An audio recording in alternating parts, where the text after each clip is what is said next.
తాకట్లో ఉన్న మీ బంగారాన్ని విడిపించి ఆ రోజు ఆన్లైన్ రేటుకి కొంటాం. Sharma gold company. అవసరం వస్తే కాళ్ళు పట్టుకోవడం, అవసరం తీరాక కాళ్ళు లాగేయడం, ఇది పాకిస్తాన్కు వెన్నెతో పెట్టినటువంటి విద్య. ఒకప్పుడు భారత్తో యుద్ధం జరుగుతుంటే ఆపన్న హస్తం అందించి ఆయుధాలు ఇచ్చి ఆదుకున్న దేశం ఇరాన్. కానీ ఈరోజు అదే ఇరాన్ను పాకిస్తాన్ బాహాటంగా హెచ్చరిస్తోంది.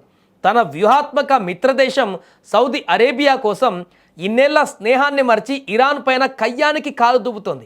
ఇది మిత్రత్వమా లేక పచ్చి మిత్ర ద్రోహమా? అసలు ఇరాన్కు పాక్ ఎందుకు వెన్నుపోటు పొడిచింది? పశ్చిమాసియాలో రగులుతున్న ఈ చిచ్చుకు పాక్ ఎందుకు ఆజ్యం పోస్తుంది? పశ్చిమాసియాలో ప్రస్తుతం యుద్ధమేఘాలు కమ్ముకున్నాయి. అమెరికా ఇరాన్ మధ్య మొదలైనటువంటి ఈ పోరులో దాయాది దేశం పాకిస్తాన్ అనూహ్యంగా ఎంట్రీ ఇచ్చేసింది. ఇరాన్ తన క్షిపణులతో సౌదీ అరేబియాలోని చమురు క్షేత్రాలను, అమెరికా స్థావరాలను టార్గెట్ చేయడంతో పాకిస్తాన్ ఒక్కసారిగా గర్జించింది. సౌదీ అరేబియా ప్రాదేశిక సమగ్రతపైన దాడి చేస్తే మేము చూస్తూ ఊరుకోమని ఇస్లామాబాద్ కఠినమైనటువంటి హెచ్చరిక జారీ చేసింది.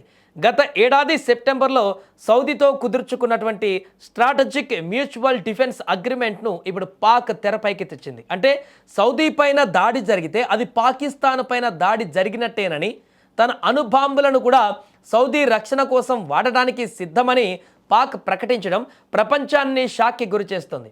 నిజానికి ఇరాన్ పాకిస్తాన్ మధ్య సుదీర్ఘకాలంగా మిత్రత్వం ఉంది. 1965, 1971 యుద్ధాలలో భారత్తో తలపడుతున్నప్పుడు పాకిస్తాన్కు ఇరాన్ వెన్నుదన్నుగా నిలిచింది.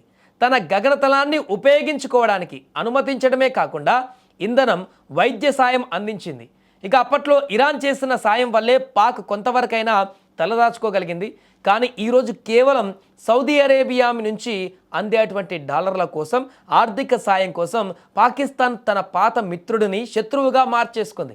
ఇరాన్ విదేశాంగ మంత్రితో మాట్లాడిన పాక్ డిప్యూటీ పీఎం ఇషాక్ దార్ తమ రక్షణ ఒప్పందాల గురించి గుర్తు చేస్తూ బెదిరింపు ధోరణిలో మాట్లాడడం వెన్నుపోటు కాక మరేంటని విశ్లేషకులు ఇప్పుడు ప్రశ్నిస్తున్నారు.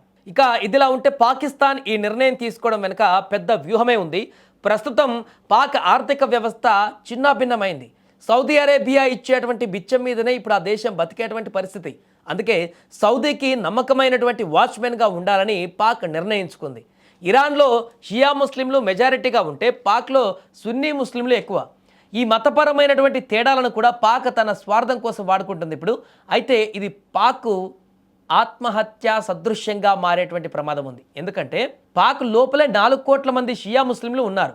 వారు ఇరాన్కు మద్దతుగా రోడ్ల మీదకి వస్తే పాకిస్తాన్లో అంతర్యుద్ధం ఖాయమని నిపుణులు హెచ్చరిస్తున్నారు. ఆల్రెడీ బలూచిస్తాన్ తోటి, ఖైబర్ పఖ్తూన్ఖ్వాలో జరుగుతున్నటువంటి దాడులతోటి, ఉగ్రవాదులతోటి ఒక రకమైనటువంటి అంతర్యుద్ధం ఆల్రెడీ పాకిస్తాన్ ఎదుర్కొంటుండగా ఇప్పుడు షియాలు కూడా ఖమేనీ అదేవిధంగా ఇరాన్కు మద్దతుగా రోడ్ల మీదకి వచ్చినట్లయితే ఆ పరిస్థితి ఏ రకంగా ఉంటుందో అర్థం చేసుకోవచ్చు. అందుకే పాకిస్తాన్ తన బుద్ధిని మరోసారి నిరూపించుకుంది. ఇప్పుడు స్నేహానికి విలువనిచ్చే దేశం కాదని, స్వార్థం కోసం ఎవరినైనా బలిచ్చేటువంటి దేశమని స్పష్టం చేసింది. ఇరాన్ అమెరికా యుద్ధంలో తలదూర్చి తన గొయ్యి తానే తవ్వుకుంటుందా లేక సౌదీ అండతో గట్టెక్కుతుందా అనేది కాలమే నిర్ణయించాలంటూ కూడా చెప్తున్నారు ఇప్పుడు.